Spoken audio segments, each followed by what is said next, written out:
The CZ Media podcast is brought to you by Rancho Bravo Tacos. They make it really easy to get great tasting Mexican food. You can stop by any one of their 3 convenient locations, Capitol Hill, U District, Wallingford, or you can order through Uber Eats, Caviar, or Chow Now. You can also text RBT to the number 474747 and you'll get deals on tacos, burritos, and more. All of the information is in the show notes. Hello, everybody. That's going to be the catchphrase of the year. Wow, I've already asking you a question and you're sipping your beer. Yep. Well, I mean,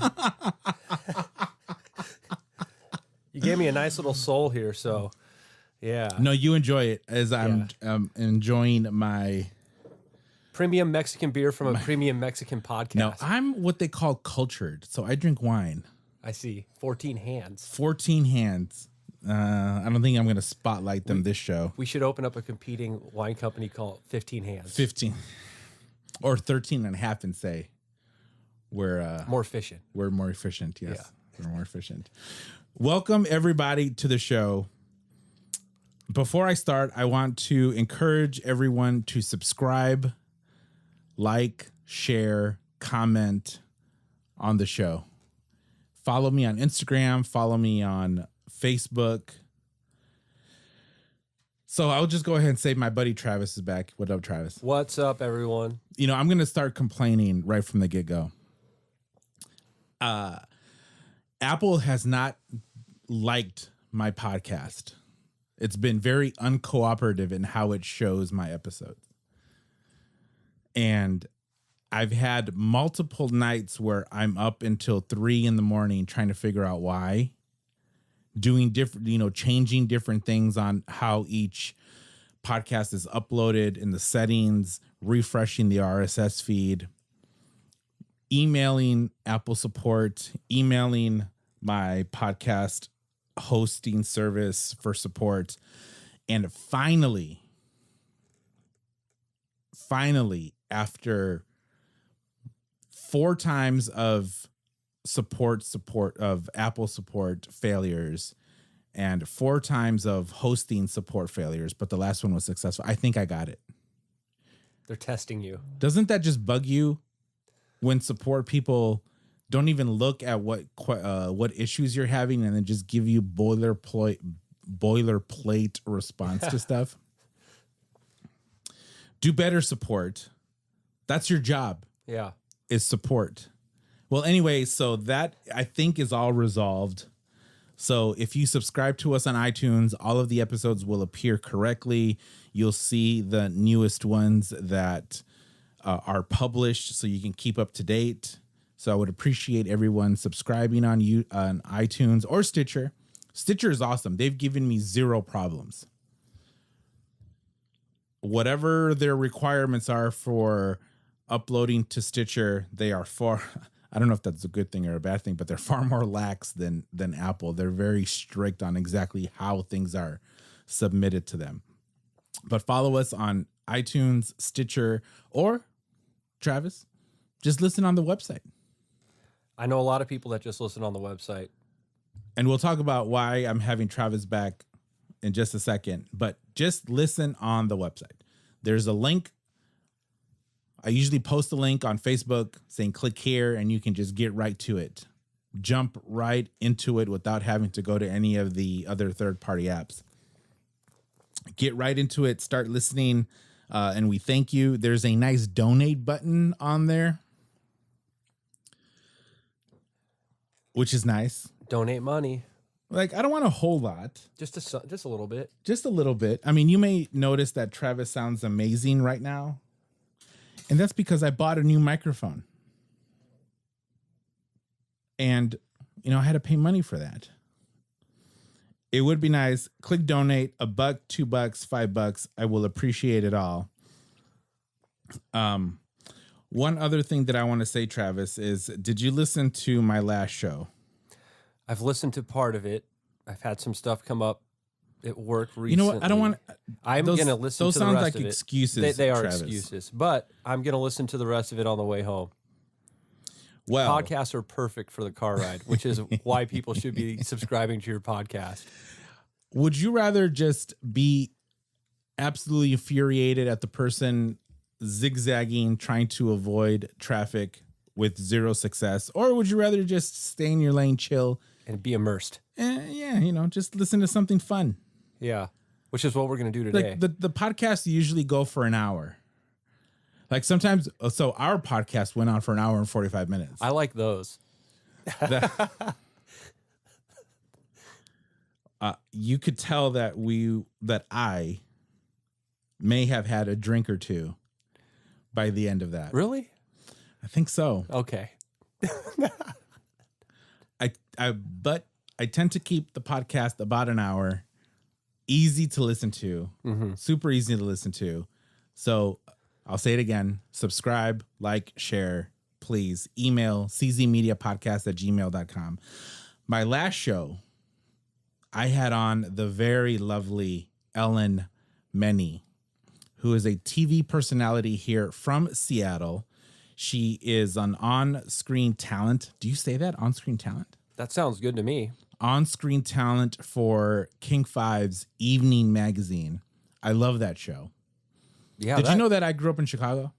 I knew that a little bit. I know you're a big fan of Michael Jordan. Love Michael Jordan. I can tell by the 60 plus pairs of shoes that grace one of your rooms here. Yeah. And you haven't put that out gotten to the the world. tour. I haven't got the full tour, but I saw it on the way to your photography studio. And as a fellow hooper, I Right. Right, definitely noticed I would that. never hoop in my shoes, though. Yeah. Well, we got to work on that. You save the real hooping to the garbage shoes. I think you could have potentially a killer post game. All you'd have to do is just use your size, just back it down, and then kick it out for a three. Well, I want to knock you down. No, you're going to be on my team. Oh, I want to knock the other guy down. Yeah, perfect. We need more bruisers. Have you noticed that with the NBA these days? There isn't enough old school bruising. No, you're right. There's no Charles Oakleys. There's no Masons. There's no Bill Lambiers. Yeah. There aren't any of those guys anymore. Exactly. You have namby-pambies like LeBron James who need to be carried off because of cramps. I can't ever forget the time when Jim McIlvain and Dennis Rodman were throwing down in the NBA Finals when I was a kid. Right. And 96. Oh my goodness. Like that was like the heyday for me with basketball. That was probably the last good season. 98 was the last good season. I feel for a lot of people that are now old enough to drink that they don't have a local Seattle NBA team to follow. Yeah. And it's interesting to see the teams they choose to follow because of that. Yeah, interesting. And they're not the Oklahoma Thunder. Usually not. I watched a little bit of the Thunder game today. Oh, did you? A little bit. I like Russell Westbrook. He's all right. Oh, he's an amazing talent. Yeah. Did you see the meme of his baby that he had? No. His baby looks like a baby version of him, and the meme is like Russell Westbrook's baby looks like it just dunked on two other babies. That's funny. Jumped over two cribs. It's like angry for being born. That's funny. He has like a pit bull face. Yeah, he gets after it, man. I totally respect it. He actually has an old school game. He really does. Yeah. Where's he from? He went to UCLA, so he played there. And I remember him. I don't think he's from California though. I don't know where he's from, but I just remember he played for UCLA, and I remember when he was being drafted. It's like, yeah, he's pretty good. I remember him being pretty good in college, but man, he is. It would have been nice to see him in a Sonics jersey, that's for sure. So, yeah, man. I definitely miss the NBA. I hope it comes back to Seattle. And there's a whole generation of basketball fans that are missing out on what it's like to follow a local NBA team, man. Yeah, they don't know. Yeah. I mean, our kids are dumb anyways. Well, yeah, I mean, the thing is I got to give it to a lot of people that they've been able to actually latch on to other teams, because the thing is the NBA is super popular. Yeah. And it has that mass is it, though? appeal. Really? It is, man. It has that. But it how grabs many people? How many people do you think they lost like me? That's tough to say, man. That's like a complicated equation that we'd have to draw it on your nice little whiteboard over there, blackboard. Well, it's empty at the moment because I've got nothing to do. Well, maybe we should figure out an equation for why people don't follow the NBA in certain places. Yeah, I'm super curious. Yeah, because it's just not fun. Like, I really don't see how someone could watch an NBA game and think I'm having fun. it's a lot of fun to drain like a 35-footer on somebody, but it's not that much fun to watch someone do it. Yeah. I mean, that's the first thing. Again, like you said, I'm from Chicago. Phil Jackson, what did he call it? Oh, the triangle offense. The triangle offense. There was no room. There was very little room for 3-pointers in the triangle. Unless you were Steve Kerr or John Paxson. And that was towards the end and very few. Mm-hmm. And Phil Jackson, actually, he was not a big fan of 3-pointers as a go-to for a normal play. Well, it's interesting because like when you actually go back and watch some of the YouTube of some of the finals from the late 90s, and a lot of it kind of comes across as sloppy play. It can even be hard to watch in comparison to today's game because you have a lot of, I mean, I'm not going to lie. I feel like the athletes of today they exceed the athletes of the late 90s and even before that. Physically. Yeah, but you have mentally Giannis negative. Antetokounmpo that, like I was telling you earlier today, it looks like he's taken 3 steps from the 3-point line and dunking it on someone's face. Yeah. Like I haven't seen that before. I mean, it's crazy. But, I mean, you still had crazy talents. But Travis, the reason he can do that is because there's no defense in the paint. And you can take 4 steps and they won't call travel. No one's going to, that's why. Because there isn't a Rodman, there isn't an Oakley, there isn't a Lambeer. And I'm going way back to the late 80s, early 90s. Yeah. Who was the last good defender? Like Pippen?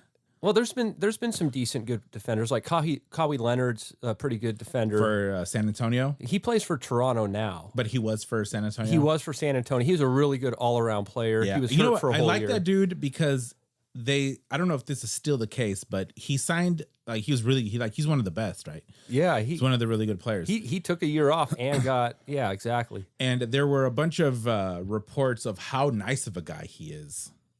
And like one of the reports said is that money doesn't faze him, you know, however many years still in the league, and he still drives his 89 Chevy Blazer. Like he's not a douchebag at all. That's why I like that dude.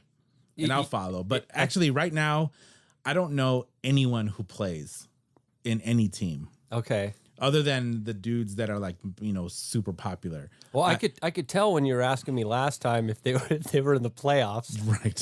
It's like, I don't know. Yeah, but I mean, do you think when the playoffs start you'll actually watch? No. Probably not. What about the NCAA tournament? Do you watch that at all? I know even less about basketball. You know less, okay. I have this whole political opinion about college sports. They shouldn't exist. That's a bold statement. They should be its own league where the players get paid, but it shouldn't be scholarship. It shouldn't be tied to scholarships and student athletes. There shouldn't be student athletes. It's like you don't go to school to play basketball. You go to school to learn. Mm-hmm. And if you aren't good enough on grades alone, then there should be another avenue for you to go to. I'll take that a step further for a second. I mean, a lot of these guys, they have their likeness that's used in video games. Sure. Well, no, that's how schools get their money is by... And these guys don't see anything, and then if they get hurt, then they don't care. And they're done. Yeah. And they're bagging groceries, and they're going home and playing video games with their likeness and not seeing any of it. Exactly. And that's a definite problem. So colleges should fund their own, I don't know, whatever you want to call it, their own league. Well, they have enough money. They should definitely give these guys a piece of the pie, especially if they're going to have a requirement but zero that they scholarships. Zero scholarships. Yeah. Well, yeah, I guess it just depends. I mean, like I think each school is different. some schools they hearken a little bit more to focusing on education. Right. And some of them have amazing student athletes. I don't want to take away from any of those. No. But don't you can't say that they're a student with the premise of when they maybe have, I'm saying it when they have 3 people taking their notes and then 2 people taking their tests. No, they like if you are that gifted, then if you're that gifted where you have a talent that can be monetized, which the colleges are, it shouldn't be under the guise of you getting a scholarship to go to this school. Like, because that scholarship may have been able to go to someone who actually wants to learn versus just wants to play. And so what you're saying is instead of giving them the scholarship, give them money? Set up a different avenue where its own league, like the college league funded by colleges, where they pay college players. And then they're essentially like a minor league system for the pros. They're a farm team, they're whatever you want to call it. In the NFL and in the NBA, that is absolutely the case. Actually, less so in the NBA. In the NBA, you could even, up until recently, you could just go straight from high school to the NBA. Yeah, but they stopped doing that because there were so many flameouts, like Robert Swift. Do you remember him? I know the name. The last one the flameout that I remember is this, the one that Jordan. This was a long time ago. Jermaine O'Neal. Oh, Jermaine O'Neal. Okay, yeah, he played for the Trailblazers. But super mega hype around him. Yeah, did nothing. If I'm remembering correctly. Yeah, I mean he was like decent enough, but he was never like half a season. He was never more than like a league average player. Which, I mean, the fact that I even bring up Jermaine O'Neal shows of how disconnected I am from. That's okay. Yeah, but it shows you once were interested in basketball, but you're not anymore. Not anymore. We need to fix that. No. I mean, There's really, no player right now. When Kobe, I'll tell you that. You mean you don't like to watch James Harden take 4 steps and then complain about not getting fouled? Oh God. Did I just piss you off? And the fact that he plays zero defense. There's a few teams that I actually like to watch. I like to watch the San Antonio Spurs. I like to watch the Utah Jazz. I also like to watch the Warriors because they play the game like crazy good because they're probably the best team ever assembled. Right but now, I like this season, just in recent memory, they just really? Have they even made the playoffs? The Warriors? You really haven't. Oh, I'm sorry. I thought you meant Trailblazers. For some reason, no. Trailblazers. No. The Trailblazers are also pretty good. They have Damian Lillard, and they've a good supporting cast of characters. But the Trailblazers, they always have trouble kind of getting over the hump. That's a good conversation to have. Is how many games did the Warriors win a couple years ago? I actually don't have those stats, but it was a lot. So the Bulls had I think they won like 74. They were like 74-2. Yeah, I thought the Warriors, didn't they come close to breaking that? Somebody listening to this I think that's what podcast they is going to did. be like, you guys are idiots. The Bulls had the 90, 91, 92, 93. Well, like the 95 Bulls. There was the 96 Bulls. I think the ones that beat the Sonics in the finals. That was one of the best teams ever assembled. They were 72-10. Yeah, and then the Warriors came along. I think they were 74-8. Yeah, their year that they won that title. Would be a good if you could put that in a video game. The 96, if it is 96, which I'm not sure, the 96 Bulls and that a Warriors team.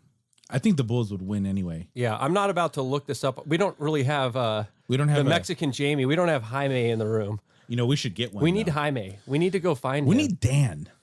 Dan. Oh, you think Dan would be down to look up basketball stats for this? Like, we should somehow make this podcast just live to him so he can see from his studio, and he'll be our researcher. I know. Or my wife. I need to incorporate Lori into this. We have to record one. Just her. I'm powered by her soup right now. So this whole segment leads to the spotlight for today's show. Because at first, I forget how I started this. Oh, I started this about Evening 5. Yeah. And how I love that show. It's all about Seattle. Evening Magazine. Yeah. And I had on the very lovely Meny on my last show. And she's a Seattle TV personality and a writer. And I greatly admire writers. There are a few talents that I wish I had. One of them is dancing. I wish I could dance. Yeah, I'm with you there, man. You don't dance? It has to be the right situation. I have been known to definitely dance. I've At a wedding? I've got some at a wedding. Also at a I went to a work thing in San Diego where there's a video of me like wearing a backpack and dancing with like 3 On girls. YouTube? It's not on YouTube. It's like on a hard drive. Did somewhere. you do a backflip? I just know that they gave me some drink tickets, Right. and then I ran out of drink tickets. And then some people I met at the conference gave me more drink tickets, and then there's dancing. Okay. And then I didn't have to drive. I just had to take it was in San Diego, so they just had those little bicycles from people from like Eastern Europe that just bike you around. Right. Like a rickshaw. Yeah. Those dudes are crazy, man. Like I remember sitting in the back of one of those and they're like making some hard left turn in the middle of downtown San Diego and they're just like barefoot. Well, I mean, what's the worst thing that's going to happen to you? It's San Diego. Yeah, I mean, if you're gonna go, you might as well go when it's like a nice 70 degrees, no humidity, and you don't even know what season it is because it's like that every freaking day. I know. I want that right now. Yeah, well, we're getting closer. It's supposed to be 70 degrees in Seattle on Monday. No, I'll get to this in a second. Hold on. All right, we got Jaime looking. Ellen is going to want to hear this. So Ellen is a writer. And the spotlight for today's show is, let me paint you a picture here, Travis.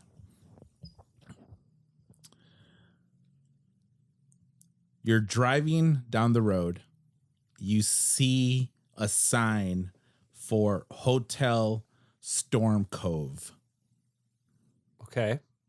You pull in to Hotel Stormcove, and it's a what are those where the room doors are on the outside? A motel? That's a motel. It's a motel. Those are usually the start of some cheesy horror flick, but yeah. And you see you see 10 different types of cars. Okay. What is going on in each of these rooms? Yeah, that sounds like the start of a TV show. What Athos Arts has done is they've compiled a bunch of short stories that all take place at Hotel Stormcove and are told by different writers, different perspectives, different stories. And our friend Ellen Meny wrote one of those. Awesome. And it's being published. Awesome. Will there be murder? Will there be alien abductions? Will there be kidnappings? We don't know. The book right now is available for pre-order. Go to Ellen's website, which will be in the show notes. Pre-order this book, support a local Seattle writer, and find out what's her take on this. Yeah, that sounds. I'm going to have to listen to her podcast to get a better idea of what I think might happen. Yeah, because the type of writing that she likes to do, it's a mix of fantasy, a mix of horror, because she mentioned on the podcast writing a short story about a witch burying her boyfriend in the ground to teach him a lesson so that he could get better. Okay. Which is why I photoshopped her face and my face on two witches in the cemetery. I was wondering about that. Okay. So you'll have to actually listen to the episode to get context on that. Okay. But what's going to happen at this hotel? Well, that's a good guess, man. I think you need to pre-order this book.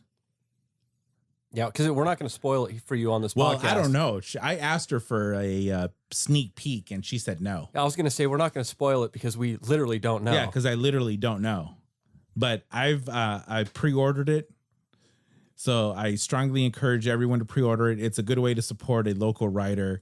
This show is all about Seattle. I have freaking Space Needle a space needle on my glasses in the logo because I want this to be all about Seattle. So please click the link for Ellen's page so you can pre-order this book and then find out what goes on. I'm super curious.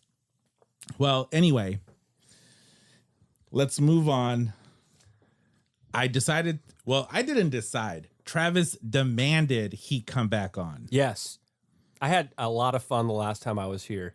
We've gotten the most feedback, the most response from the last show that we did. Yeah, and you know what, Travis, to be perfectly honest, I don't remember a whole lot.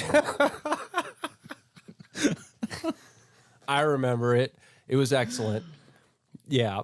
No, it was we hit a lot of topics. We went on a lot of tangents, and just so the listeners know, like even before we record these podcasts, I have conversations with Carlos and Lori. Lori made me some amazing soup, and I know that Carlos is going to have some after the show.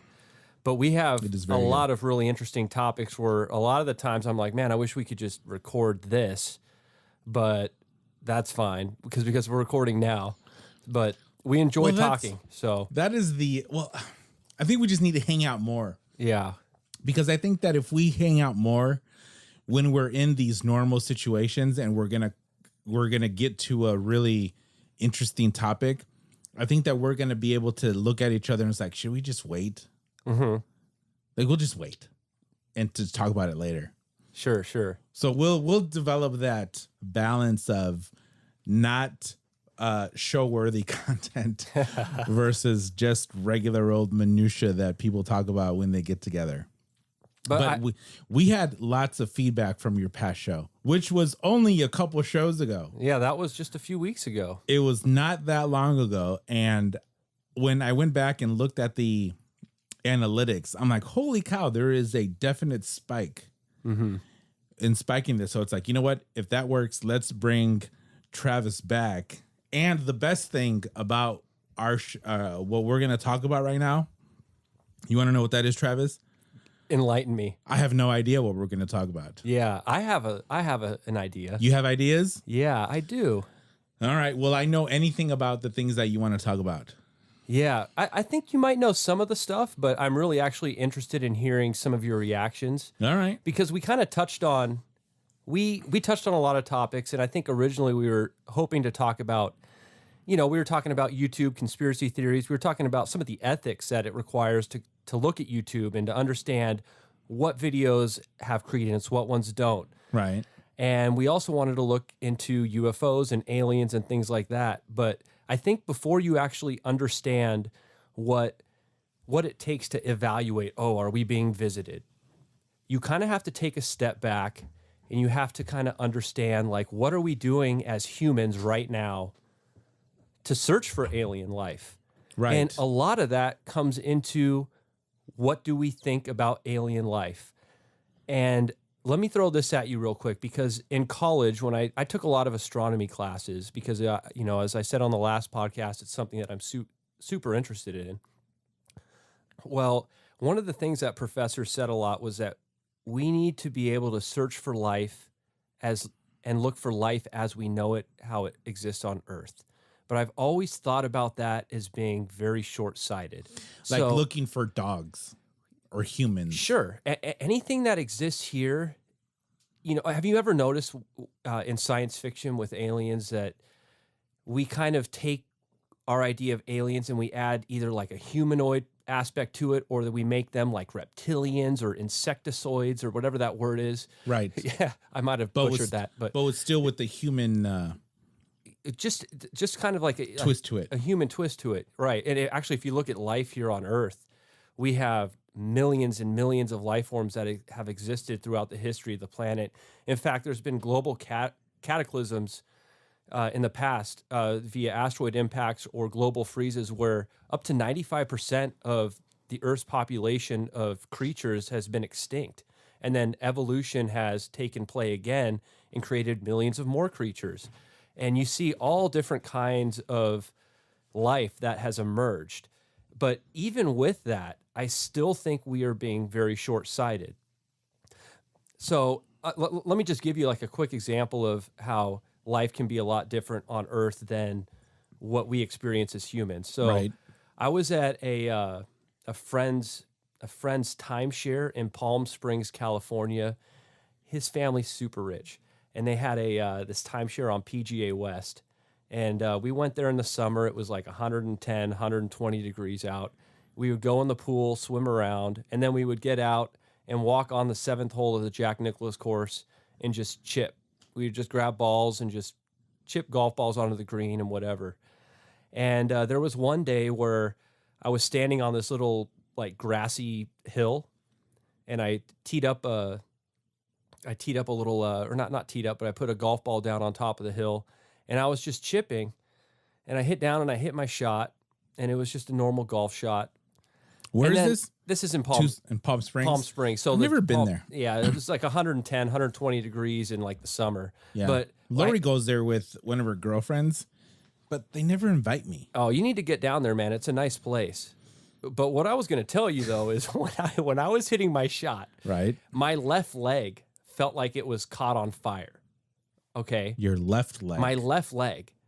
Why the left? Well, I looked down. Right. And my whole left leg is covered in red ants. Ants. I was standing on an anthill. When I hit my shot, I must have disturbed their home or something. And then the You haven't lived if you haven't gotten eaten by ants. yeah. But what I was gonna say is, their whole colony attacked my leg, and then the queen like released some pheromone, and all these tiny little creatures acted together as a larger organism, Right. to try to kill me. Luckily, I had a pool like 15 feet away, and I could just jump in and then kill their whole family with some chlorine. So I was a murderer that day. But yeah, anyways, but what I was going to say though is, but you have little sympathy for me because I've actually rolled around on the ground onto a red anthill and have had that all over my body. I didn't know we were going to go into this. In Texas. Okay. In Texas, my family, the family that I visited had a huge backyard, whereas just the kid who would just go and play and roll around on the ground, just playing. Yeah. And then feeling something warm, thinking, "Oh, what is that?" And then my cousin saying, "Get up and take your clothes off." It's like a warm sensation. It's weird. It's like I know it's 110 degrees, but this feels hotter than that. Yeah, they get really mad when you destroy their home. Yeah, exactly. But I mean, going back to kind of what I was leading up to is like, it's just an example of a consciousness of a being that is just way different than humans. And I know we exist in society and we accomplish things as a society. And so you can compare it in that respect. But what I wanted to kind of bring this around to is what we're doing right now to search for alien life. And there's a lot of things we're doing. Is it still SETI? SETI is one of those things, but SETI's kind of a archaic way of searching for. Is it? It is, because you're looking for. I know. I dedicated in the studio here we have a PS3. Mm-hmm. This is an original PS3 when they very first came out. Okay. Which was, I don't know. Were you helping? Were you searching for alien life? Yeah, the PS3 had an app, I guess you can call it. Okay. Where you would create an account, log into SETI, and you could use the computing power of your PS3 to help them. Well, that's pretty do cool. Whatever it is that they needed to do. Yeah, I'm not going to say SETI is worthless, because it's not. They absolutely have a place in this whole, or they have a piece in this whole puzzle. But the thing I will say is that searching for radio signals is one aspect. That's assuming that another alien species is using radio as well, using radio telescopes. It's just a... Well, why wouldn't they? Well, because if you think about it, we're already... How much are we using radio now? We're using it a little bit. But the thing is like, we've only been using radio for how long? Not very long. In the grand scheme of things. Like 80 years. Yeah, the universe has been around for 15 billion years. But the radio waves travel, they take forever to get to wherever it is. Right. So then eventually you would think that some come back. Yeah, but that's assuming that another species is going to try to communicate with radio waves. It might be more efficient to look for something like lasers. But that's a How can you look for a laser in space? well, that's a good question. That is the universal needle in a haystack. There's actually other ways that. Have you ever heard of Tabby Star before? No, tell me about it. This might actually be a better way to search. So, Tabby Star. So let me back up for a second. So one of the ways that we've been searching for extrasolar planets. So an extrasolar planet is a planet that exists around a star that is not our own. And the way that we actually look for those is with the Kepler telescope, and we look for dimming that comes from that star. And so typically, if we want to find a planet around a star that's, say, like 20 light years away, there might be like a 1% dip in the dimming of the star. So our telescopes are that sensitive that they can see that. Right. Tabby Star has a dip of 25%, which is absurd. And so some scientists and speculators have actually thought that there might be a Dyson sphere around one of these around Tabby Star. I don't know what any of that is. So what a Dyson sphere is, so Michio Kaku. Is that a vacuum cleaner? Yeah. A Dyson sphere is an alien megastructure by an advanced alien civilization that has been around its star for a while. It's struggling for resources, and it's this big sphere that's around its star to absorb a lot of the power that is expunged by that particular star. So they're like a power net. Sure, yeah, but basically, I mean, kind of Occam's razor. The simplest explanation is a lot of the times the right one. Yeah, mega alien structure. Sure, that's not the simplest one, but I mean, the simplest explanation is that there's just a lot of interstellar dust and comets and things like that. There's still a lot of debate on what's happening at Tabby Star. So anybody that's listening to this podcast can Google Tabby Star to kind of learn more about a lot of the arguments that go into this, because I'm not going to be able to cover all of it. But Tabby Star is basically one of these frontiers for looking for alien life in another star system.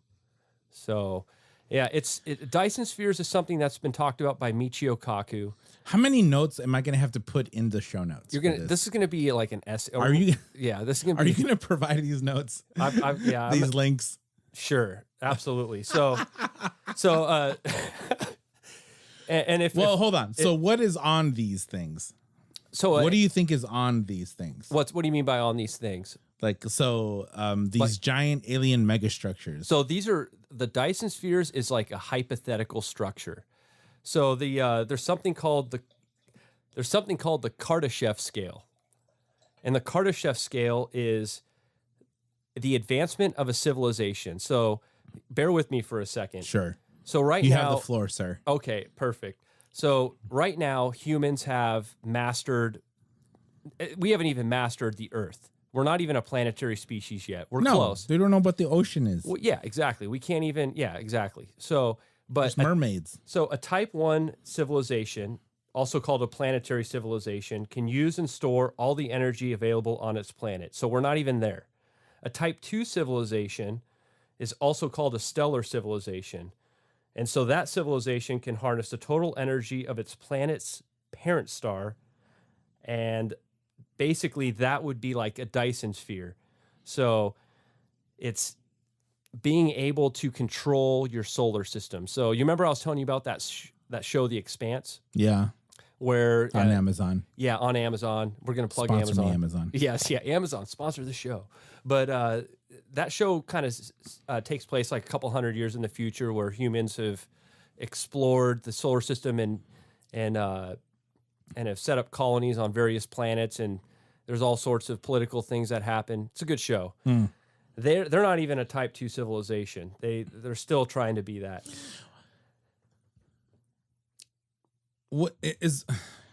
Would you, everything that you're saying now, is this something that they would talk about on Ancient Aliens? No, because Ancient Aliens talks about the past, and we were never a Type 1 civilization in the past, as far as we know. Unless, so remind me what a Type 1 civilization is. So a Type 1 civilization, a planetary civilization that can use and store all of its energy available on the planet. So that is us right now. So we're like, for example, we're messing with controlling the weather. So imagine we get advanced enough to where we see a Hurricane Katrina coming, and we're like, yeah, I don't think so. We're going to divert you into the ocean.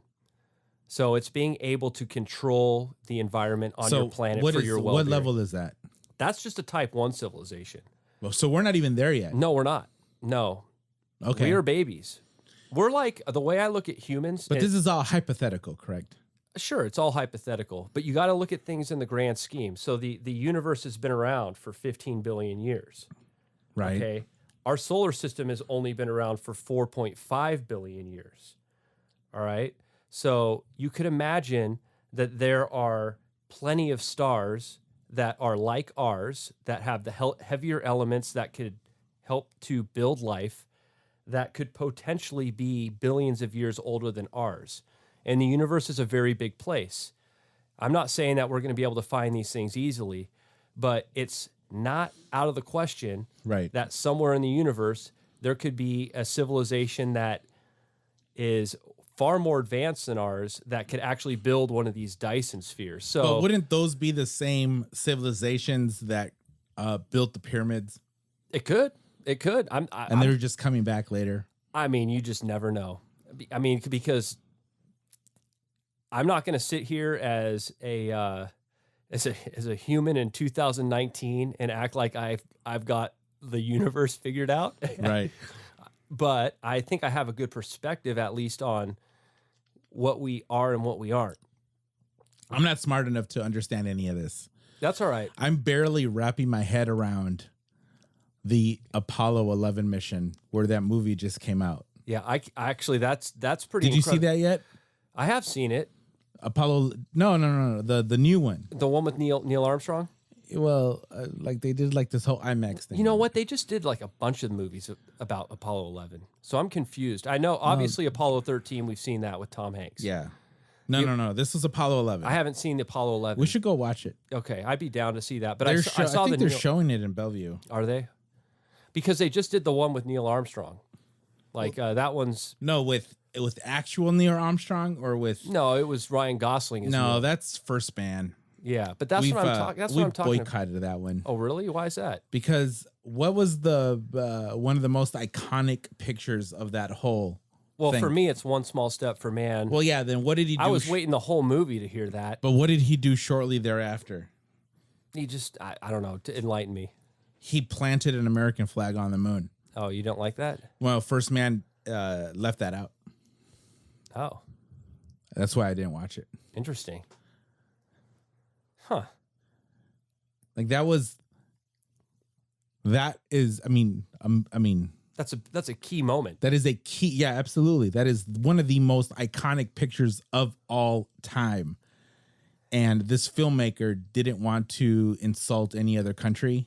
So he left it out. Does it blow your mind that we're recording a podcast on equipment that is more powerful than that mission that went to the moon? Well, no. What is mind-boggling is that the computer in my car, in my 10-year-old car, is exponentially more powerful than the computer that was on I know. the thing. The computer in my headphones is even more powerful. Yeah, no. Absolutely. Yeah. Yeah. In 2002, my car's from 2008. Its computer is mega times more powerful than the computing power that they had for that whole mission. You know what's crazy though is we are doing crazy stuff like that right now, and a lot of the times it goes unnoticed. The New Horizons mission going to Pluto, right, and then going to Ultima Thule. Is it still? It's still going there. It's still going there. So they did the flyby Pluto.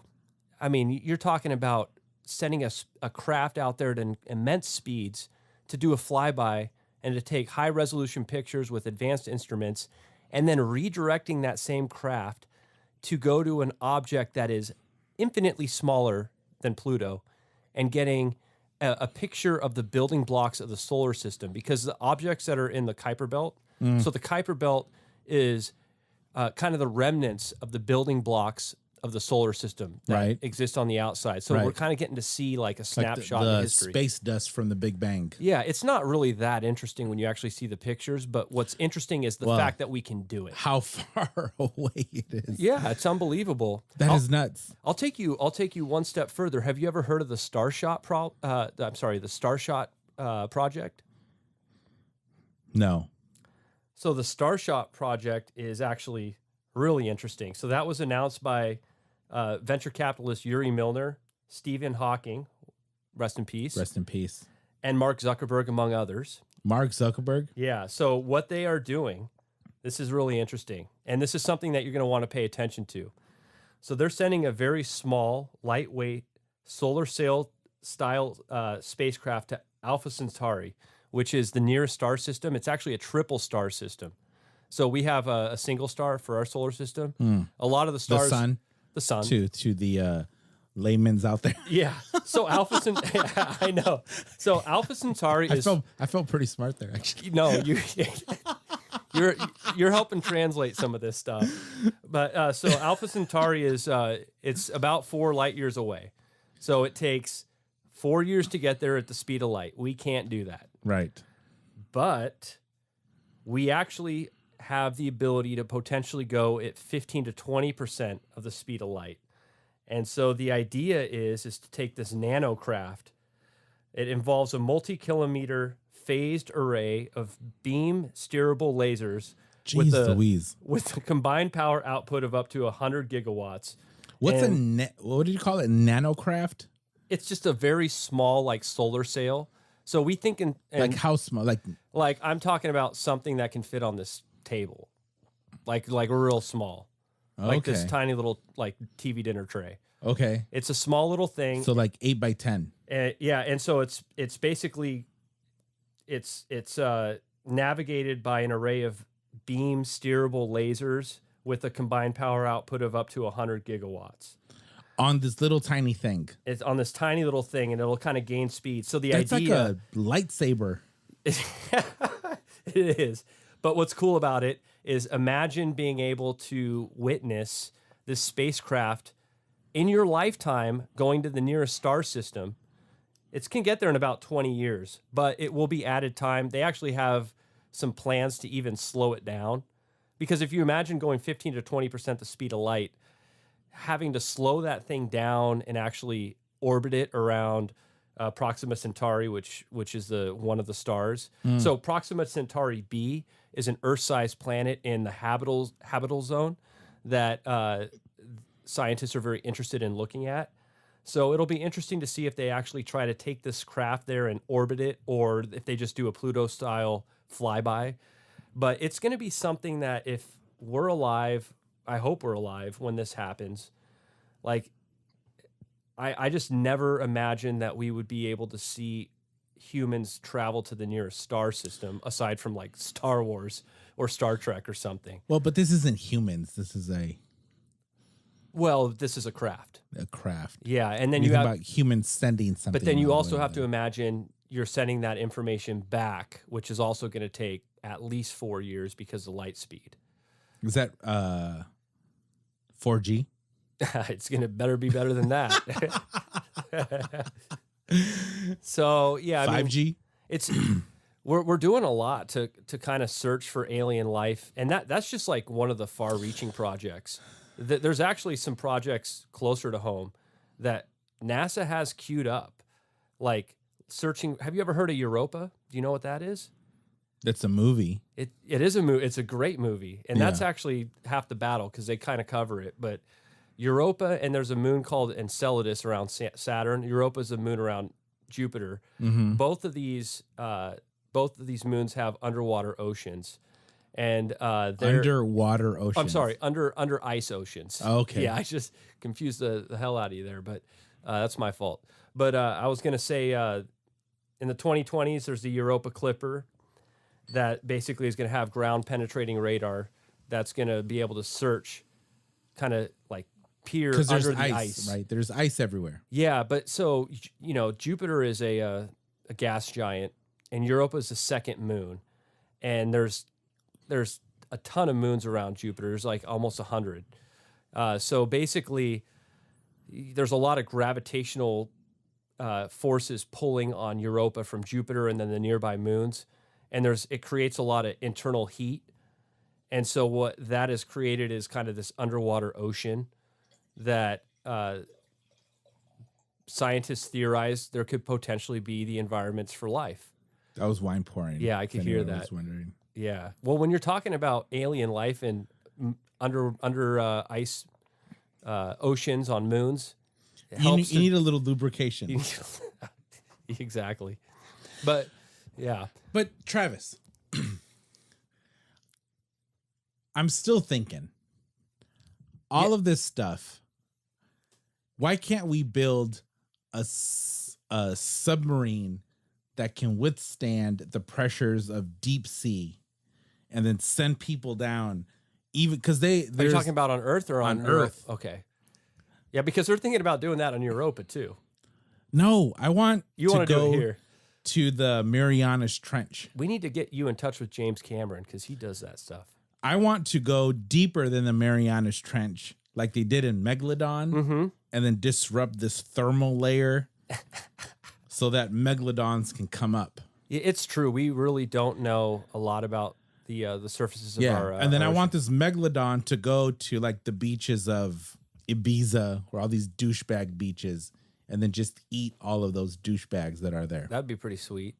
You know, like why can't we do that? Have you I don't know. I'm not sure, but have you seen, like, it seems like once every couple of weeks there's always this article about some unknown creature that washes up on some shore. Yeah, or some Japanese fisherman that catches some weird fish that they thought was extinct for 10,000 years. Yeah. The other thing I will say is, like, as much fun as it is to think about alien life at some other star system or even in our solar system, we need to figure out how to control our oceans when it comes to pollution. Because our oceans are the lifeblood of this planet, and we're destroying them. The coral reefs are dying. It's not good. You should check out. I won't go that far. You should check out the Sylvia Earle.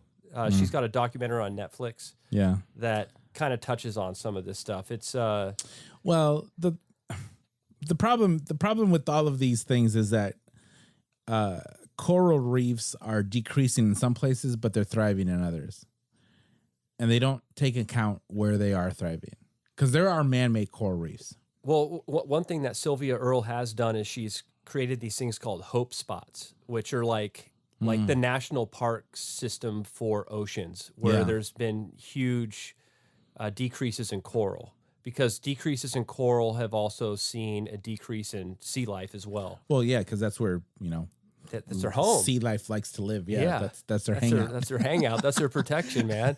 It's just like someone coming in. Coral is alive. It is. Yeah. So it plays a part. Yeah. But it's like, yes, it may be. And here's the thing that bugs me is that the decrease in coral happens with these countries that they don't care about it. Mm-hmm.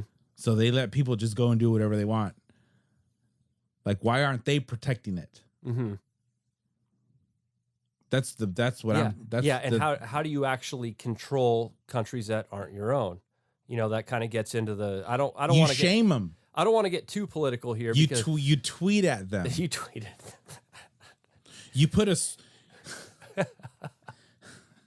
You put some sort of derogatory something on one of their properties and say, "Oh, this needs to be a protected area against this particular type of thing." So we gaslight them. Yes. Okay. I had to Google the other day what gaslighting was. Yeah. Why don't you enlighten the listeners? It was was it? Making it seem like someone was guilty of something that they're not? Yeah, something like that. We should do that to countries that fuck up the oceans. So Mexico, except for they are guilty. Yeah. So like Mexico is a good one, right? Like Mexico has amazing coastal line. You're just mad because they swallowed your drone. They did. Actually, I polluted it because not only did they take my drone, but I didn't find my battery. So there's a lithium battery out there in the ocean. That's mine. But like Mexico has beautiful oceans, but at the same time, Mexico also has has infrastructure that's so horrible where shop owners throw full on garbage bags into the ocean. Yeah, that's awful, man. That's not good. Right. And there's tons of videos. You just have to just look for them. There's tons of videos where there are dumps, but it just happens to be at the base of the shore. So it's the surf is just taking it. And You know, so the like thing, I understand, like I don't understand why Seattle banned straws. okay. Like, I mean, I don't completely get that, but like, because we're not going to make a dent in any of it. There are no U.S. straws that are being embedded in turtle nostrils. Yeah, I didn't know that Seattle banned straws. But like Yeah. things are a little different on the east side. Like you can still get plastic bags in grocery stores. We haven't been able to do that for a couple years now. Yeah, actually, when I went to a grocery store over here, I was like super confused about which paper bags are free or not.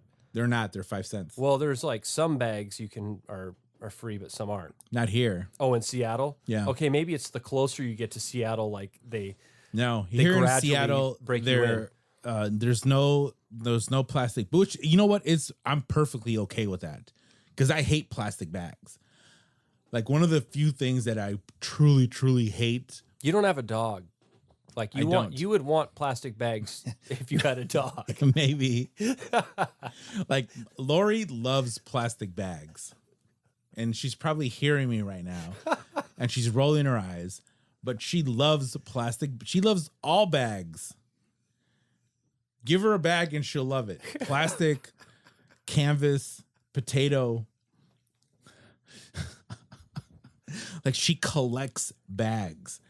I'm the complete opposite. I hate them all. You don't like bags? Would you rather just balance stuff in your arms?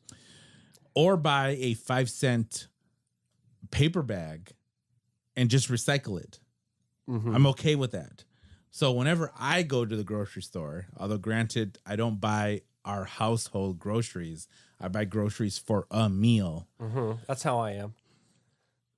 I'm okay spending the 15 cents on 3 paper bags and then just recycling the bags afterwards, not getting another use out of them. I've got this weird thing where when I go to a grocery store, I kind of like don't want to use a cart or a basket. So I'm like, I'm just going to try to fit everything in my arms. Yeah. And then at the end of it, I'm like battling, or I'm trying to hold a tequila bottle between my my ring finger and my pinky, you know, try not to drop it in line.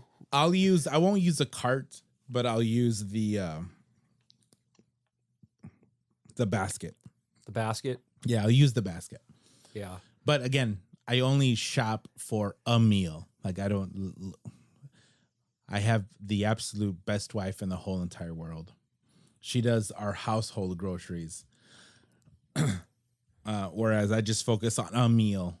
Mm-hmm. And then I'll just go and get the stuff for that one. So actually, what I should do is just move to Paris because that's how they do their grocery shopping over there. Well, that just seems like a simple solution right there. It is. We lived in Paris for a little bit.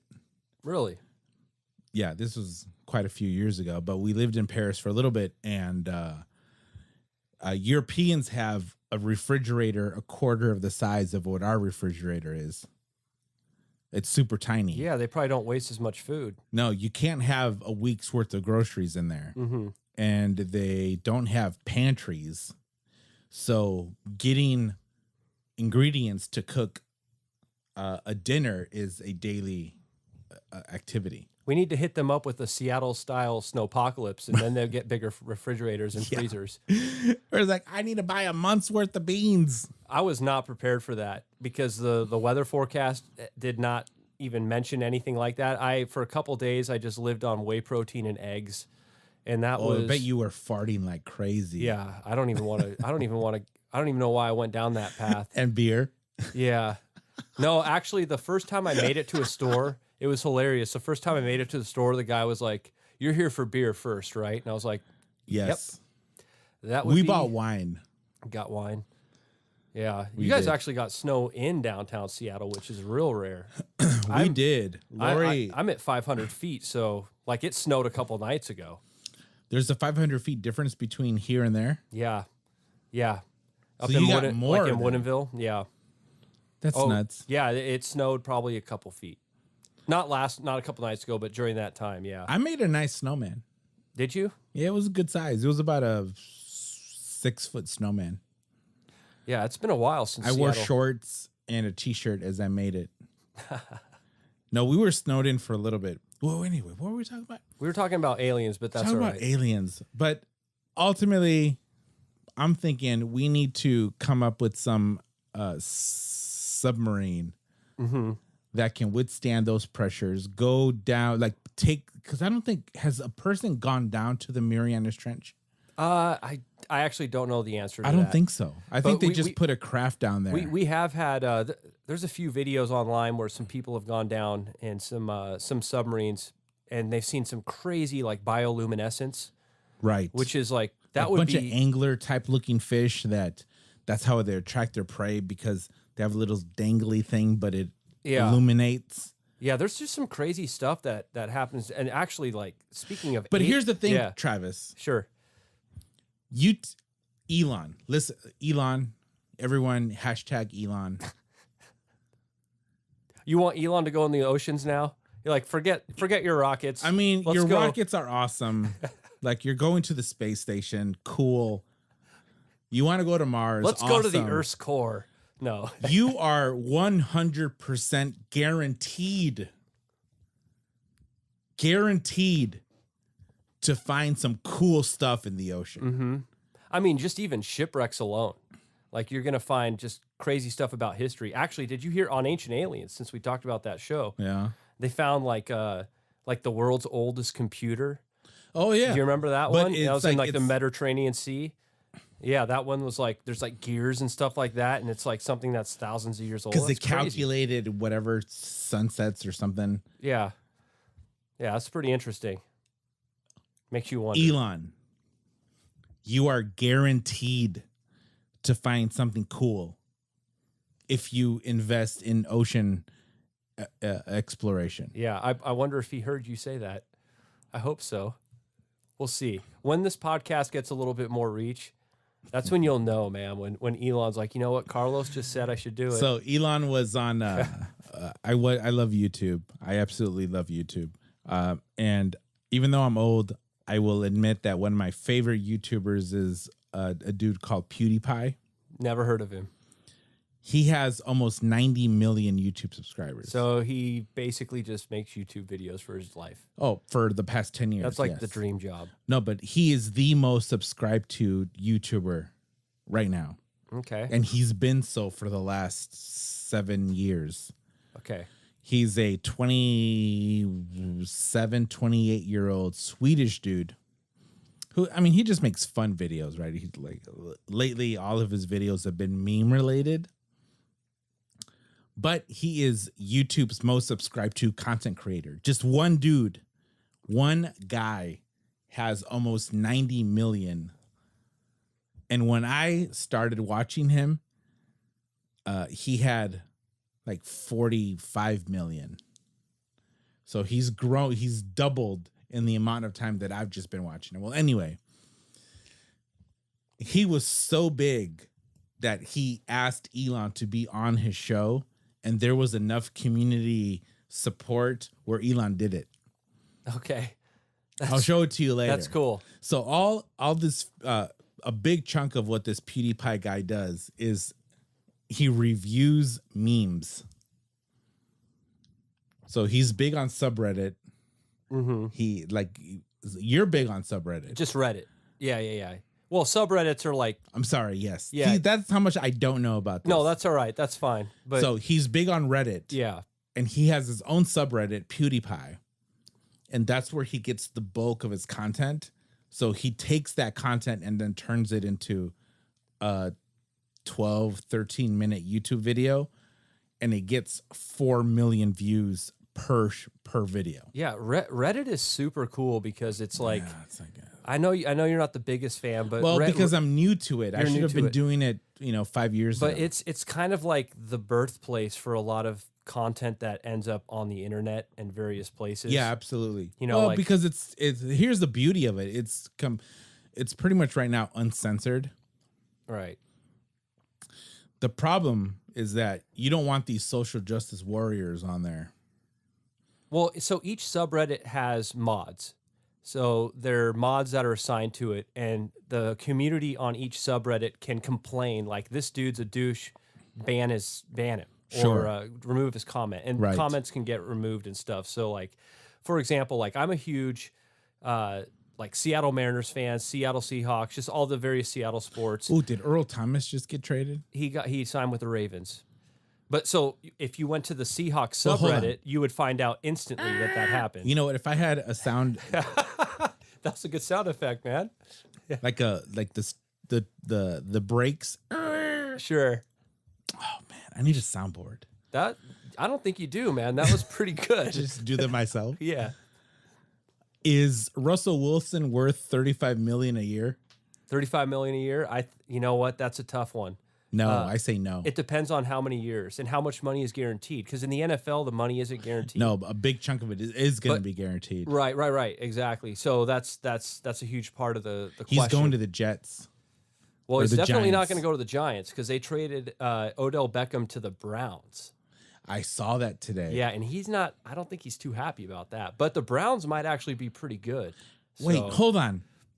believe it or not, the Browns might actually be pretty good next year. They were 1-15. They actually, so they won their first game in a long time last year, and then they went on to win more. They also tied several times, but the Browns, they might actually, that division. We'll see, because the Steelers have lost some players, and the Ravens have picked up Earl Thomas and Mark Ingram, and they're kind of reloading. They have Lamar Jackson as their quarterback. The Seahawks actually play that division next year. So it'll be interesting to see what happens. The Jets drafted Sam Darnold last year, so they kind of are married to him a little bit for a while. I think the Seahawks will okay. stick. The Browns were 7-8. Yeah, so that's a great year for them. Like they But actually. so that is in 2018. Yeah, What so- were they in 2017? Well, that's going to be a different story. So did you know that Cleveland? Yeah, go ahead and say it. Okay. They were 0-16. So after that season, Cleveland bar owners they locked up like these like refrigerators or kind of vending machines of beer, yeah. and then when the Browns actually won a game, they would unlock that thing for bar patrons just to drink for free. Nice. So when they actually won a game last year, it was like it was like probably Mardi about as Gras. big as when it wasn't as big as when the Cavs won the finals against that great Warriors was team we their were talking Super Bowl. about. But it was huge for them. And I mean, honestly, I've always hated the Browns. I just hate their jerseys. I just hate their whole logo and everything. I grew up a Steeler fan and a Seahawk fan.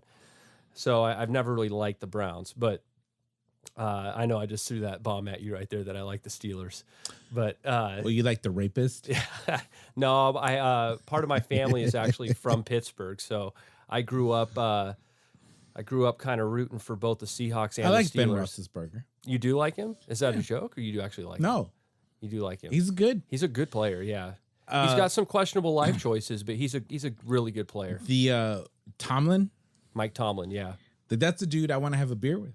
yeah. He looks like a cool dude. Yeah, absolutely. I'd have a beer with any NFL coach. Maybe not any of them. There's been a couple dudes that have been. I don't think I would have a beer with Bill Belichick.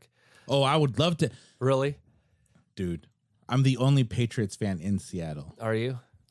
Wow. So you just said something more blasphemous than what I said about being a Steelers fan. No one knows about You that. just mentioned the team that beat the Seahawks in the Super Bowl more recently than the Steelers. I love the Patriots. I love Tom Brady. My ears are bleeding. You didn't know this about me? I didn't know. We had a Super Bowl party, and I'm the only nutnik over there cheering. I'm sure. It was a horrible game, but it was horrible in the way that I like it. Yeah. The last few Super Bowls, because the Patriots have been in it, I've played basketball instead. When they played the Falcons, was that the one that came back? That was the one where they came back. That was actually pretty excellent. So Lori and I and a friend, a couple of our friends, went to go see that at one of Seattle's best places, which is called Triple Door. yeah, I've heard of it. Have you been to the Triple Door? I can't remember. It's a musical probably. venue, so they have a lot of Yeah. music, a lot of shows. But they play the Super Bowl.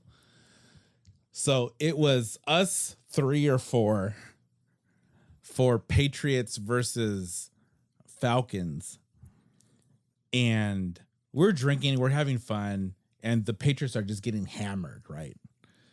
So I'm like, oh, okay, that kind of sucks. But I'm having fun. But then when did they start turning it around? Like the third quarter, right? That first play where they start turning it around, I start paying attention. Mm-hmm. And I'm like, oh, this is getting good. But Lori and her friend, they hate the Patriots and they wanted the other team to win. And I don't think anyone else there liked the Patriots either. And then I saw the other touchdown and then the other touchdown. And then by the time it was over, only me and one other dude were standing up, just cheering like idiots at this amazing comeback. Yeah. Oh, it's one of the best games I've ever seen. That was a great game. The Super Bowl this year, though, was one of the most forgettable sporting events ever. You know what? But it doesn't matter because they won. Yeah, well, for you. Whose fault was it? I don't know. I didn't really watch Wait, it, but who did they play? I don't even know who they played. They played the Rams. Yeah, the Rams sucked. Yeah. Well, I'm happy with that because they're in the same division as the Seahawks. So I like to see them suffer. And losing the Super Bowl is kind of a death nail a lot of the times for NFL For at teams. least 3 years, yes. They get there's that Super Bowl hangover. Even if you win, that's kind of tough. I think that they're going to lose Russell Wilson. See, I don't think so. I think they will hold on to him. And here's why. Here's why I think that. Because if you look at free agency right now, all the Seahawks have done is sign a kicker. They've seen a lot of their guys. Another walk. one? They signed a kicker today, a guy they cut in training camp last year. They signed him for 4 years and $15 million for a kicker. And the reason why they did that is because the last couple of years they've lost some games on missed field goals. So why sign someone that you cut already? Yeah, well, they did. They just did that. They just signed this guy. No, why? Why? Yeah, well, because they made a bad decision. They gave Janikowski there was a little bit of guaranteed money in there, so they were going to keep him. With kickers, usually if it's a difference between like league minimum $700,000, usually they'll just kind of go with the guy, because with kickers it's kind of like I know you're not a big baseball fan, but bullpen guys in baseball are like, it's just kind of random if they'll be good or not, and kickers are kind of like that year to year as well. It's kind of rare to find a super consistent. You know what? I say gut the Patriots team. Oh, okay. So you want to rebuild now? Yeah. Including Tom Brady, or is he just going to... because, I mean, Russell's going to go.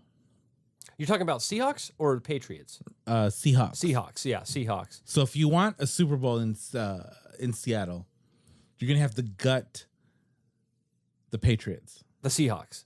Correct. You keep saying the Patriots. No, if you want a championship for the Seahawks, Yeah. they're going to have to gut the Patriots. Okay, I now I see what you're saying. But let's just make the Super Bowl first. The Seahawks have... They already did. Yeah, but they got a whole And new then, team. then 2 years later, they gutted the team. Yeah, well, but that happens in the NFL. You know what the NFL stands for, right? Not for long. True. Those players usually don't last more than 3 or 4 years. That's a player's career, not the building of a team. But it's really, really difficult to find a franchise quarterback. And I know that Russell Wilson making $35 million is a lot, but they are increasing the salary cap. And so I think the Seahawks have been lean enough with their decisions to where they can pay Russell that money and still be able to be very competitive. But they only have a few draft picks next year, so it's going to be a challenge. Next year's going to be a challenge for them. If they pay Russell that, it's going to gut the rest of the team. Well, yeah, it's there. It like I was saying, it depends. That's what I'm saying. How It's not worth it. You could trade Russell for a huge bounty of draft. How many picks. times did Russell get sacked? I don't know. I'm not sure. A lot. You get rid of Russell, build up that defensive line. You do bring up a good point though, because one of Russell's key attributes is his elusiveness. Right. And but he had to develop that because his offensive line sucked. Yeah, totally. But he's also getting older now, and being elusive when you're older takes. And didn't he have 2 big injuries this year? No injuries. Ankle and the knee? No, that was the year before. Well, but he played half the year with the mega brace. He actually he's insane. Russell Wilson is insane. When he had a grade 2 knee his sprain, boxing sucks though. he should have been he should have been out for 6 weeks Right. and not playing.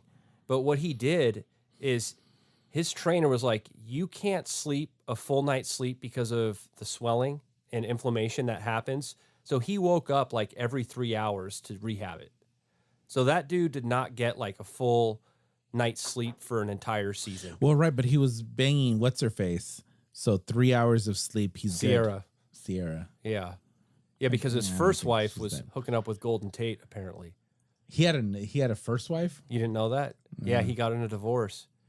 Yeah. No. I actually know somebody that was like, I don't think Russell's going to stay. He didn't stay with his first wife. Why would he stay with the Seahawks? So I mean, he's got a point. 35 mil.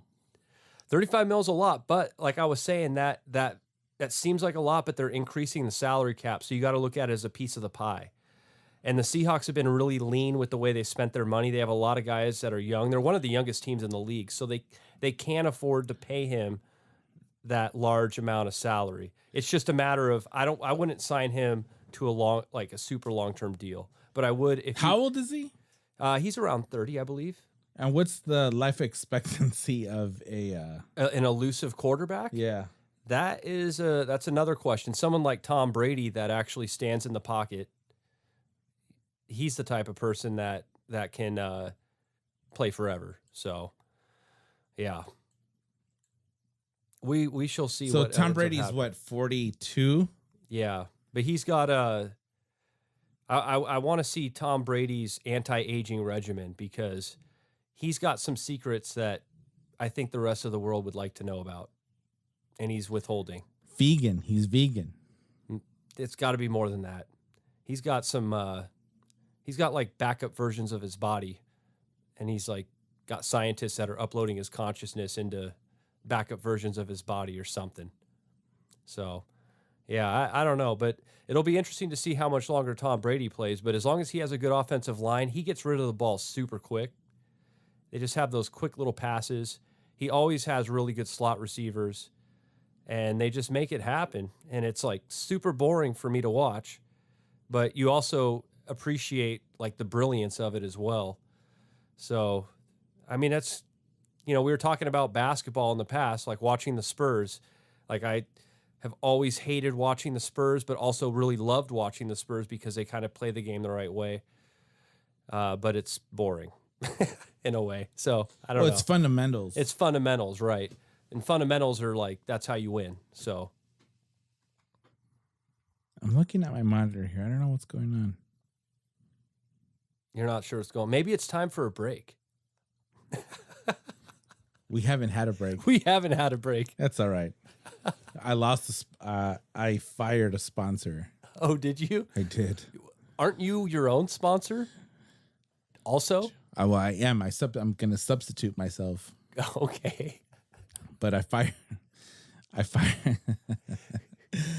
fired a regular sponsor. Oh, that's not good, man. I just couldn't deal with it anymore. We got to get you some new sponsors then.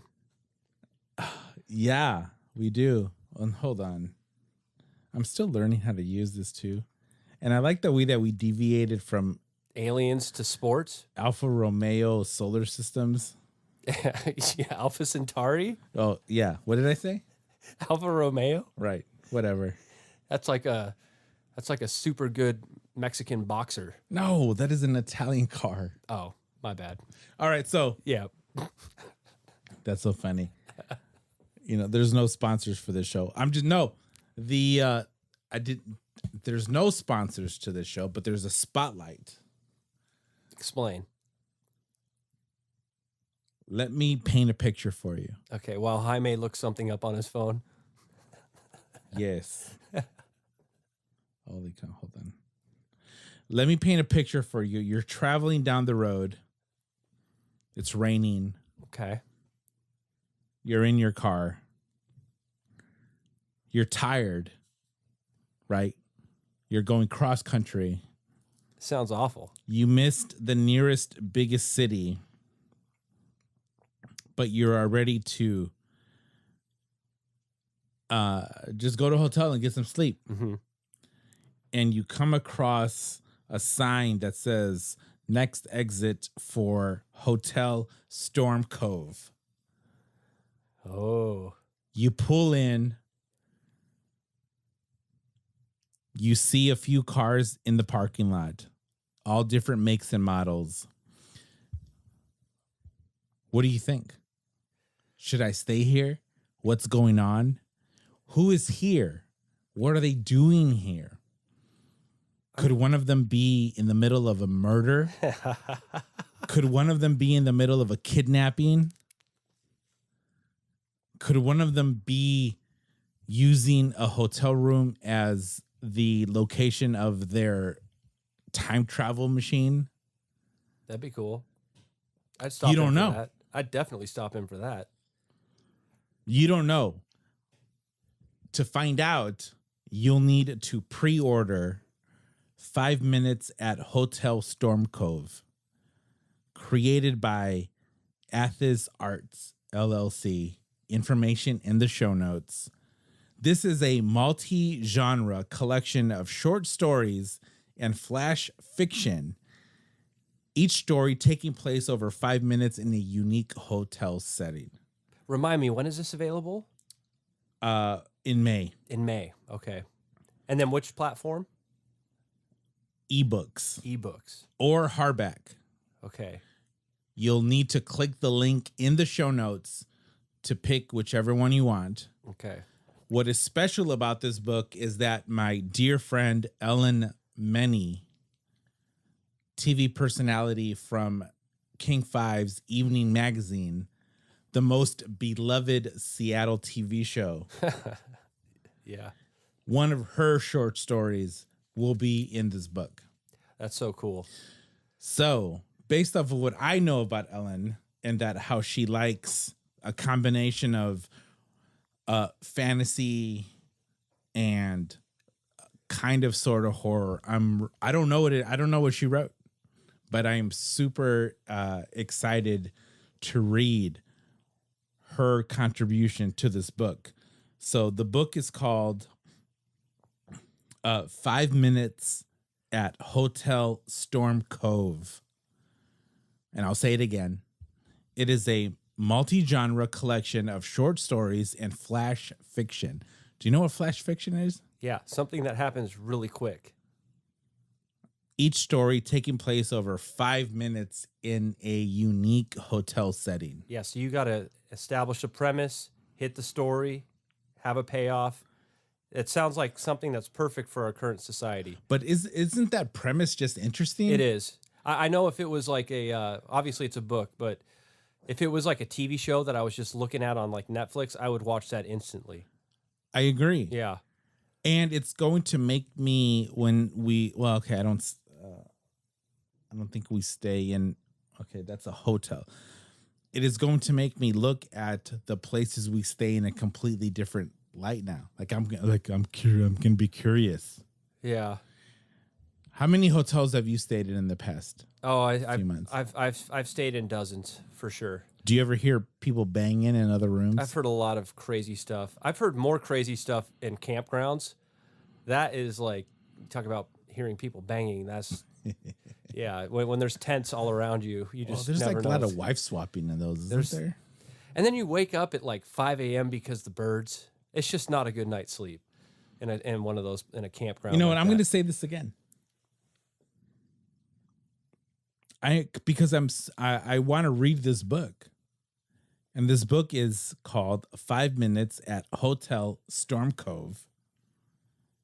It is a multi-genre collection of short stories and flash fiction, with each story taking place over 5 minutes in a unique hotel setting. Mm-hmm. And my friend Ellen Meny has contributed to this book. So click the link in the show notes for either the ebook, and come on, Travis, you can pre-order this book right now from her site, an ebook for $4.99. That's pretty cheap, man. That's like going to Jack in the Box. Or you can get a paperback. You can back the paperback for $16.99. I think I'll stick with the ebook. But yeah, That's fair. yeah. No, it's good stuff though. That sounds excellent. I mean, other than the fact that she is just super nice and we need to support local, she's very interesting. And we need to, this whole podcast is about bringing more information to Seattle people. Well, and there isn't a better show for that than Evening Magazine. I mean, if you want to know where to go to eat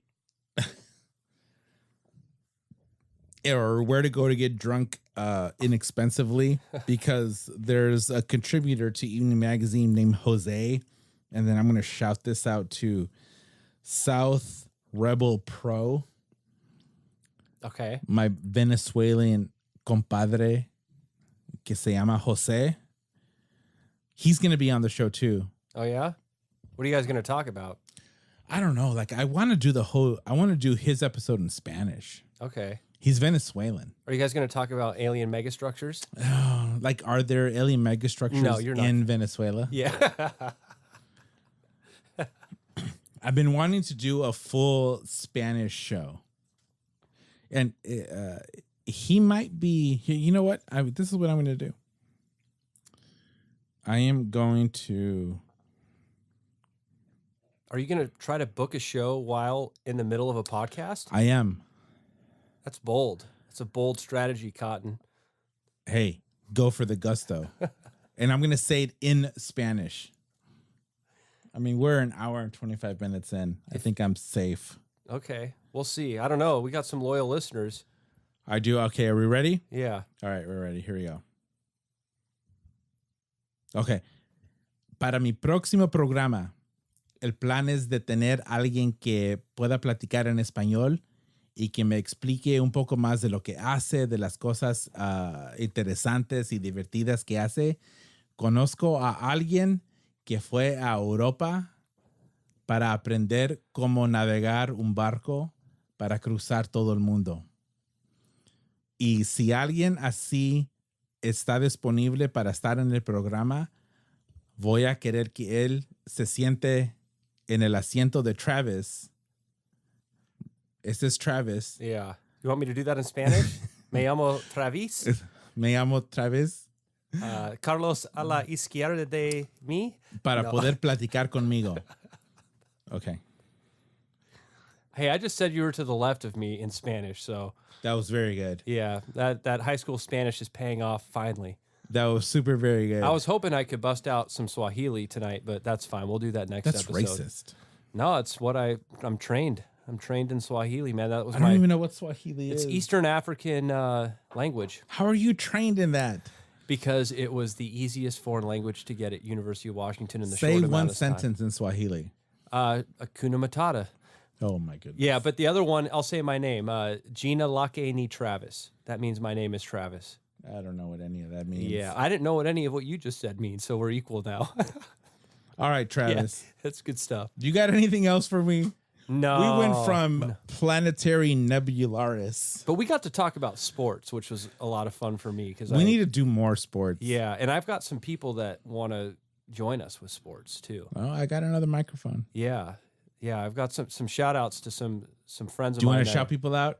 Yeah, man. All right, go ahead. Shout them out. Yeah, I got friend Ison's going to join us at some point. Also a friend Christian who wants to talk about some various theories. So, what kind of theories?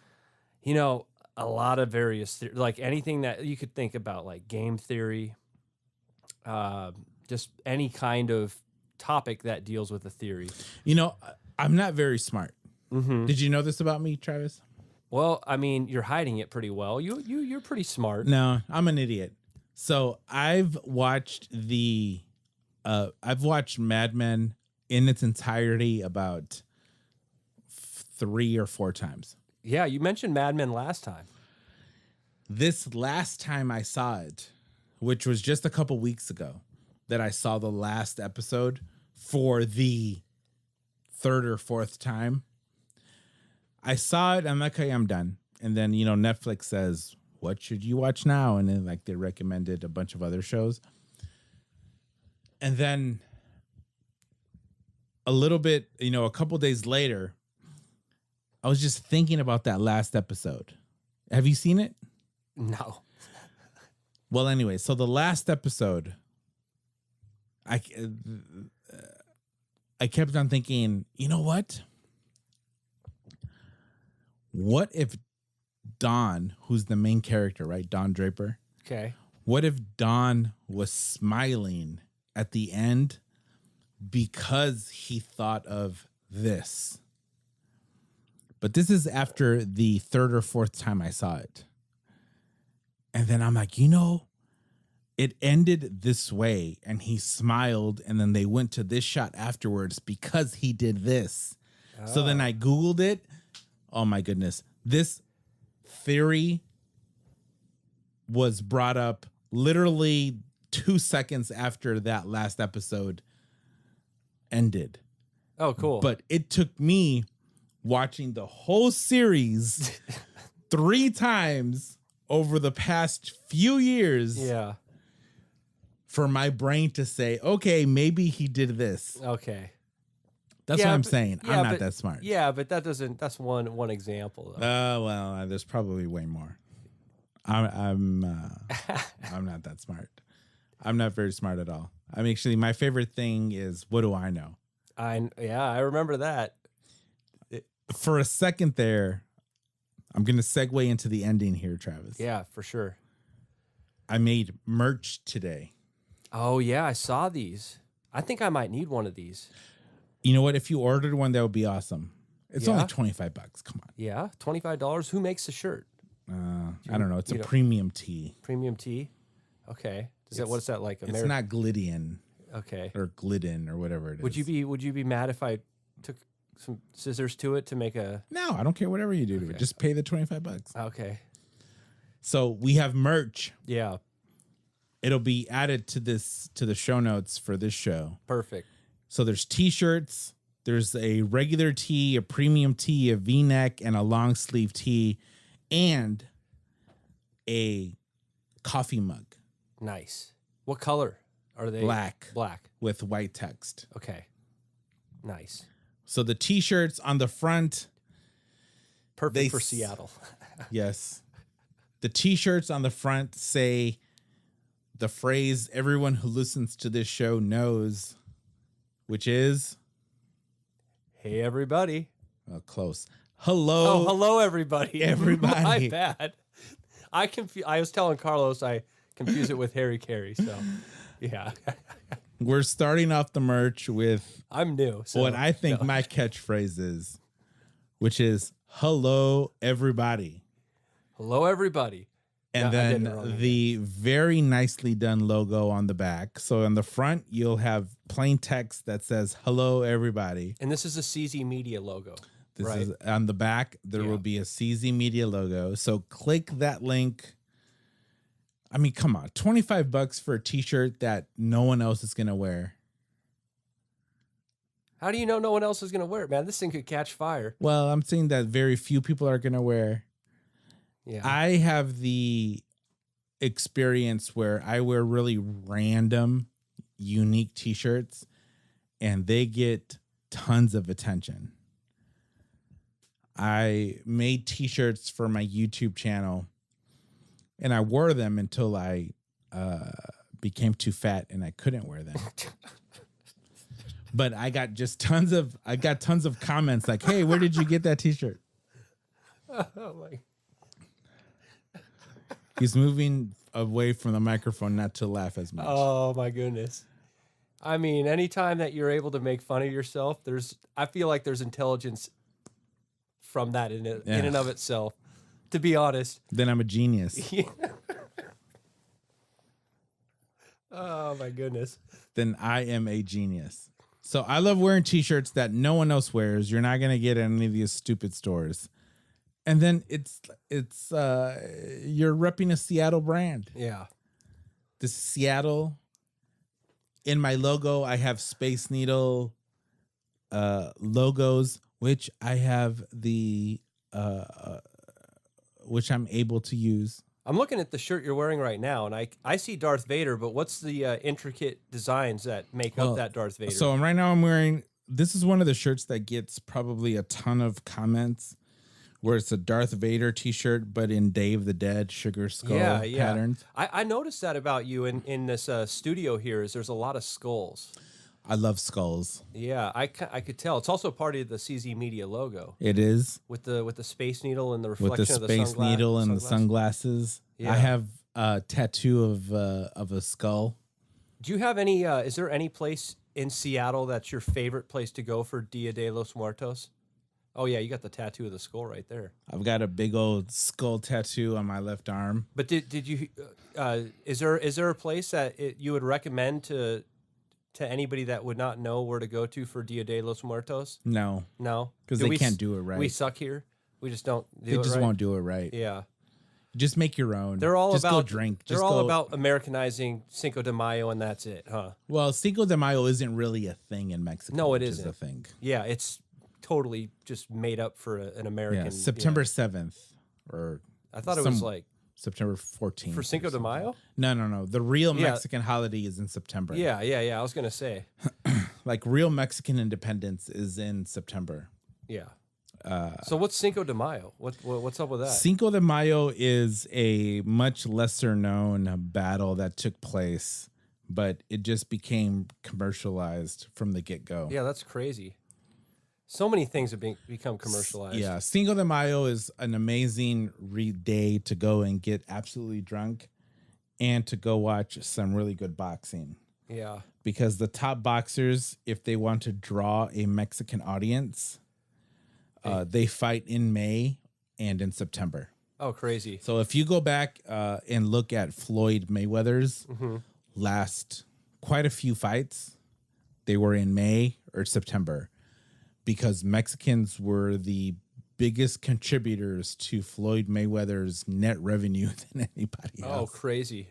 I didn't know that. Yeah. Wow. Yeah.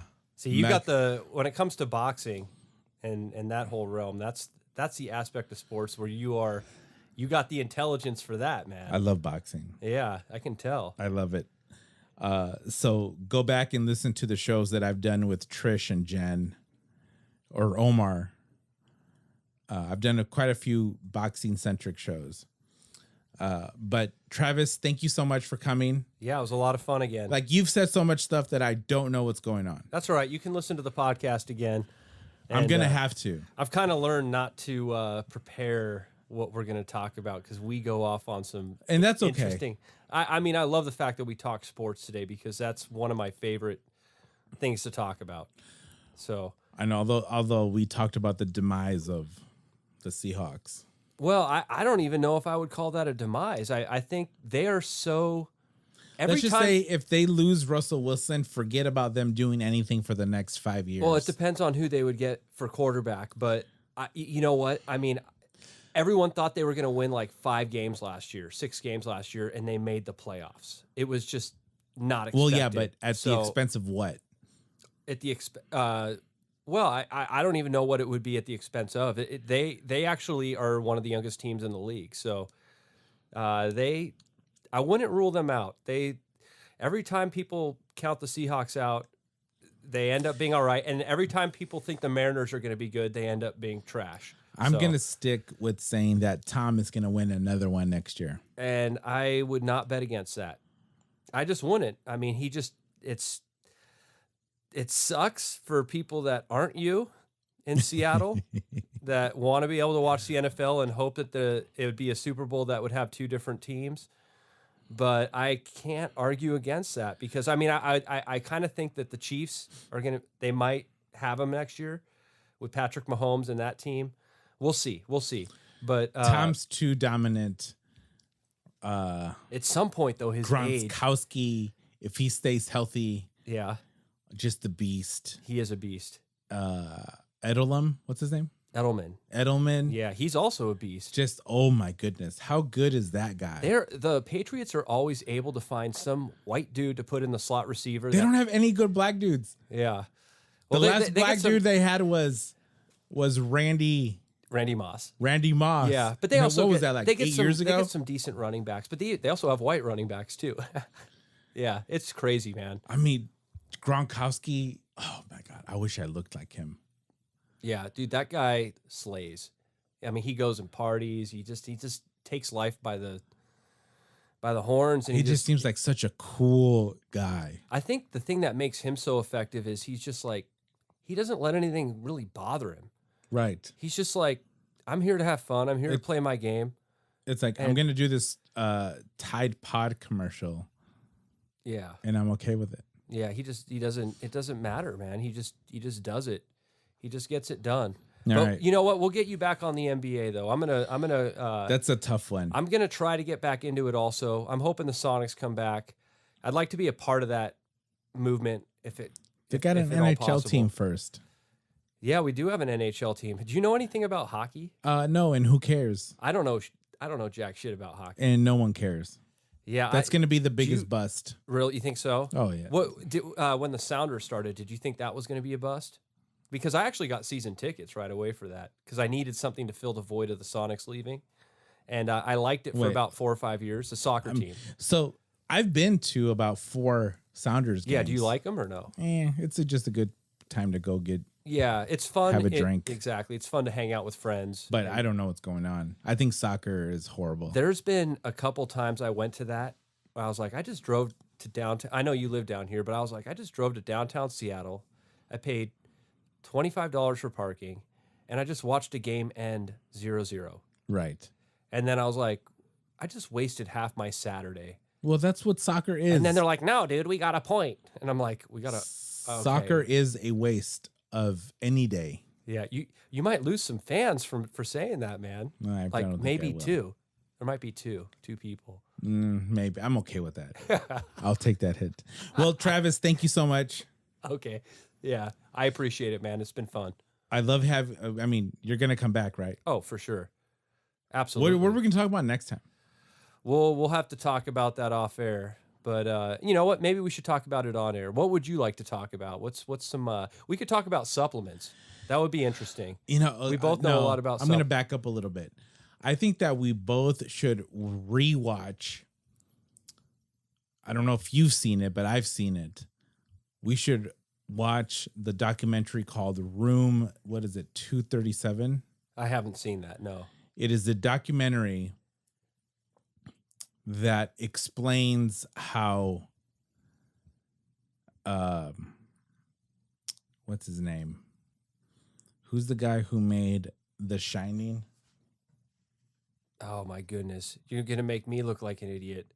Obviously, I've heard about what The Shining is. Is it Stephen King? No, he wrote it. Okay, well, at least I get at least half credit for that. I'm going to consider that a win for me. Sorry. Hold on. Yeah, I should know this. Jaime is looking. My horror friends are laughing at me right this second because I don't know this. Stanley Kubrick. Stanley Kubrick, man. So this documentary is about how Stanley Kubrick made The Shining as a way to tell people that the moon landing was fake. Oh, cool. Okay, yeah, I'll check that out. Yeah, I'd like to touch on film as well because that's something that I've studied. Yeah, like it would be cool to just like focus on a thing. Yeah. Well, I don't know if that's going to happen. We have a tendency of that is true. That is absolutely true. This you know one yeah. So this one documentary is all about how NASA hired Stanley Kubrick to fake the footage for the Apollo 11 moon landing. Yeah. And then afterward, he made The Shining that gave a ton of hints and Easter eggs where he was just unloading his guilt. Interesting. Like everything from the pattern of the carpet to the layout of the hotel to the art that was on the wall, how everything just basically said the moon landing was fake. Well, I'll tell you this, man, as my final thought. There was a time when if somebody said that they thought the footage for the moon landing was fake, I would have wanted to throw down. I would have been pretty heated. Yeah.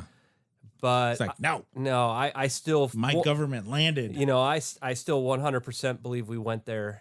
But I do not put it past them to fabricate some footage to complete the story. So let's do that. Yeah. So I will task you with going and watching this documentary, even if you have to pay $3 to rent it on Amazon. No, that's fine. I can do that. I got and Prime. then we'll talk about that next time. Okay. Because I've seen it was on Netflix for a while, but I don't think it's on Netflix anymore. Yeah, they take stuff off, put it do. on. They put It's it- hard to and keep then track of. They like bring back the dumb stuff. Yeah, It's like I don't want to see Jaws 3. I know. And I tried their secret menu and nothing came up, so I don't know about that either. All right. So we'll do that. So thank you so much, Yeah. Travis, for being on the show. Again, I'm going to say it again. Please pre-order Ellen Meny's book, 5 Minutes at Hotel Stormcove. Information will be in the show notes. Show some support for a Seattle personality that makes art. It'll be greatly appreciated. Don't forget to like, subscribe, send us an email, czmedia@gmail.com. Follow us on Facebook and Instagram. And then more importantly, Travis, click that donate button. Yes. Yeah, we got to get some money flowing. I need a little bit. We had Even Bitcoin. Let's get that going. No. I'll take is that even a thing anymore? I'll take 10% of your Bitcoin. Did you have any friends that were like, dude, you got to get Bitcoin? Well, It's you like know, it's 15,000. Yeah, this is like going to be like another 10 minutes, but I know.